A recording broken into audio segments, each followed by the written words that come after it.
You are Locked On Coogs, your daily podcast on the Houston Cougars, part of the Locked On Podcast Network, your team every day. Welcome to Locked On Coogs Daily Podcast, all about your Houston Cougars. I'm your host, Parker Ainsworth, here to break down all things Houston Cougars. As we're back from the holiday break, thank you for making Locked On Coogs your first listen each and every day. Whether you're a Houston fan or just a hater of nothing else to do but stop by, tell us in the comments down below if you're paying attention to the transfer portal rankings out there and above. We're going to talk a lot today. Some at the end, I got a special guest, talk some about a little bit of insight on some portal ranking and portal movement kind of stuff involving Houston.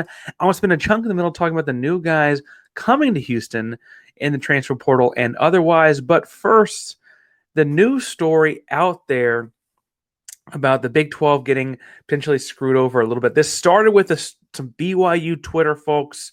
It expands out to the whole Big 12 if you're paying attention. But the national media has really been yanking the Big 12 around, and it starts with how players get rated. Now, this, again, started with some BYU Cougar fans online and expands out to the whole Big 12 across the wide spectrum of all 16 schools. Jeff Fuller and then a BYU stats account both were pointing out that players BYU was picking up in the transfer portal without having any play or with having good play, certainly without having any bad play, we're seeing their rankings drop on national recruit sites as they announced they were transferring to BYU. So let's talk about this back up a little bit. So let's say a 4-star player, 94 rated linebacker, commits to UT Austin, right? And while he's on the roster at UT Austin, he gets counted as a 4-star, 94 ranked player, right? That's almost a 5-star caliber kid. It impacts how people value them in terms of star counts and ratings and, preseason polls and stuff like that. They have this many 4 stars, this many guys over a 92, this many that. This all adds up to all those different things. But as a young player, he doesn't really get to play at UT Austin. Then after a year, maybe even 2 years of being on the roster, not playing a whole lot, maybe only playing special teams, he gets counted on as the 94 he was in high school both years he's on the roster at UT Austin. And they get vaunted. They have so many 4 stars and so many this and so many that. So in preseason rankings, people are going to rank them really highly because of their 4 stars, and they shrink the schedule for everyone they play goes up to play this Texas team with so many 4 stars and whatever. And then after 2 years not playing, he says, you know what? I'm devout in my faith. I want to get out of here. I want to go somewhere I get to play, and goes to BYU. And all of a sudden, in an instant, he gets cut from a 94 to an 85, a 4-star to a high 3-star, a high 4-star to a high 3-star caliber recruit just by changing where he's going to school. Thus, Texas does not lose a high-end 4-star, and BYU does not gain a high-end 4-star. It changes before the paperwork's finalized that he's leaving. Must be because he's not very good, right? That's the only possible reason, right? Could have been because not because he wants to change the scenery, change the pace, didn't jive with the coaching staff, didn't like Austin, whatever, right? That's actually what happened at BYU, and that's how these systems get gamed a little bit, right? Another thing that happened to BYU, because the same 2 accounts going back and forth about it, was a starting tackle at Michigan, national champion Michigan, right? Was at Michigan, has a 96.2 high school ranking, super high, all everything, has good PFF grades, like top end of the Big Ten PFF grades, ends up getting injured. That's all. Transfers BYU post-injury, drops down to an 86, 10 whole points on his recruit ranking. Thus, Michigan doesn't lose a 5-star. BYU doesn't get a 5-star. So BYU can't claim they have one. Michigan can't claim they lost one, right? And that's how these rankings get done. And the biggest thing about this is, and this happens to Houston with things like Wegman going down from a 98 to a 91. Ibaseli went down a couple points. Big 12 to Big 12, it's a couple. You saw Jordan Allen from LSU go down 4 points. Wyckoff from, he started off at somewhere else, but he ended up at Cal, and from Cal to Houston, he's going to go down 3 points. These points add up, right? And the points on your roster, your blue chip ranking, etc., all add up to your preseason ratings, right?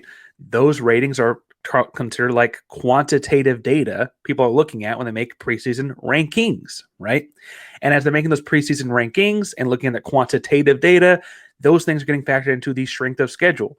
Well, in the SEC, your strength of schedule is going to be based on playing a bunch of teams like the UT Austins that get the 4 stars, and then when they leave, suddenly they're not a 4-star, right?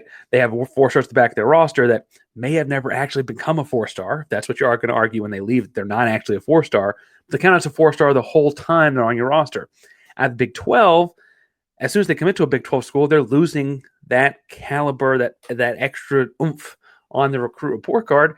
And so then the Big 12 isn't going to have, because of that bias, right, is not going to have any of those kind of teams on their strength of schedule. Well, that's going to impact things like the end of season resumes for college football playoffs, for bowl games, etc. And ultimately down the line, those things all add up to TV contracts too, because the TV contracts will be paid for by some of those same national media members ranking these teams and players, right? I mean, some of those same TV networks that involve 4 letters ultimately also have recruit rankings that are weighed very heavily in all of this data, and all of those things go together in Bristol, Connecticut. And so I say all that to say that these all tie together in a way that I think people at Houston have understood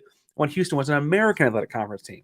If a recruit went from a Power 4 school to an American school, it made sense. Going from Power 5 to Group of 5, whatever, right? You could talk yourself into that taking a step down. But P4 to P4, right? And sometimes with having good play on the field, like it doesn't make any sense. And ultimately, this is, I think, maybe being talked about a lot right now because the SEC and the talk before with playoff and whatever. But you also had like Kirk Herbstreit talking about literally playing a full playoff without taking into account the wins and losses that happen over the course of the season. How would you have that playoff happen if not by using these ratings and rankings that are already drawn up by this bias system that's giving kids stars and an extra 10-point boost, etc., just based on the logo on the side of their helmet and the logo on the patch on their, not the team name, the conference logo on their jersey gives them a bump in these rankings, that bump on the strength of the schedule, that feed into all the cyclical nature of things.